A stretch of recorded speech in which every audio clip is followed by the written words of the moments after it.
Dad was a very deep man. He was quiet, thoughtful, very fiery temper, but he didn't lose his temper that often.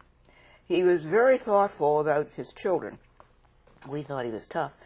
When we grew up, we looked back and we said, no. He thought about how we would have to face the world, and he taught us how to do that.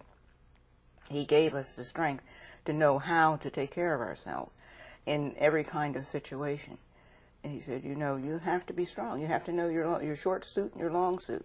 And your long suit, you know what's there. Keep that strong, but work on your short suit and make sure you make it the least of your problems for the rest of your life, because that's what you have to do. You have to face the world and do what you have to do.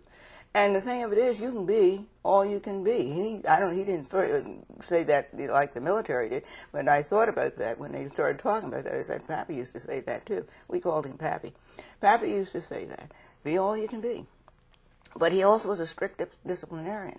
And he believed that when one child did something wrong, all needed to know about it and share in the discipline. So he built him a bench. So when anybody did anything wrong, everybody sat on the bench, and Pappy lectured. He went back to the first thing that you did wrong, and he came forward to the current problem. So... And everybody had to sit there, all of the kids had to sit sit there. And no laughing, no smiling, but paying attention. So, but all he did, he lectured. He didn't spank? No, my mother was the one who made you get the twig and get your legs twigged. But my dad didn't have to do that. He didn't have to do that. You didn't want to hear all that. Oh, man. He would go back and dig up whatever anybody did. And went come to the forward thing. Oh, by the time you sat there half an hour, you were tired of sitting there. So what you did is you made sure nobody did too many transgressions that set you on the bench, because that was torture.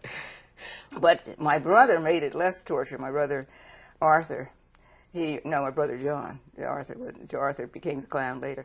But my brother John used to get up and do the rerun of Pappy's lecture. That's what made it a little easier for us to sit on the bench. And as we grew older and found out about these things, we could laugh about them. But at the time, it wasn't funny, because that bench was hard. And Pappy he could lecture. He was good. When I think about that, he was very good. And he didn't pull any punches. He told you about what your stupidity would get you into if you didn't straighten yourself up. And when you did do some things wrong, like my brothers would, with the neighboring boys, would do some crazy things like drag all the haystacks out and put them in the middle of the road. People would be coming around the bend in their car and meet all these haystacks. Well, my father said, since you like to play with haystacks with Mr. McElvain, you can go over there and work for Mr. McElvain for a month or two. Well, I know more. They didn't do that. That was enough of that trick. They got rid of that one real quick. What about your mom? What was she like? Now, my mother she was very quiet, and she talked to you too. But my mother's discipline was different in the fact that she gave you a little twigging, and you were over it, and then you were moving on to the next thing. But she talked to us too. Both of them did. They taught us about the world that we were going to be moving into. And, I was born in 27, so I was a Depression child. And so we had that. But throughout that, we did very well. We didn't know anything about being hungry. We knew everything about not having any money, but we didn't know anything about being hungry, because we raised everything that we did. And we bought flour and sugar. I think that was about it. Now, we also bought saltine crackers, because my brothers liked those. And one day, my two younger brothers, Arthur and Lloyd, they took the container. They came in those cans, and they took the container and went up in the attic and chomped up all the saltines. Mom was looking for some saltines. There weren't any saltines. She knew who had done it. She went out and got another can, and she set it before them, and she said, now then, I want you to get your fill of saltines.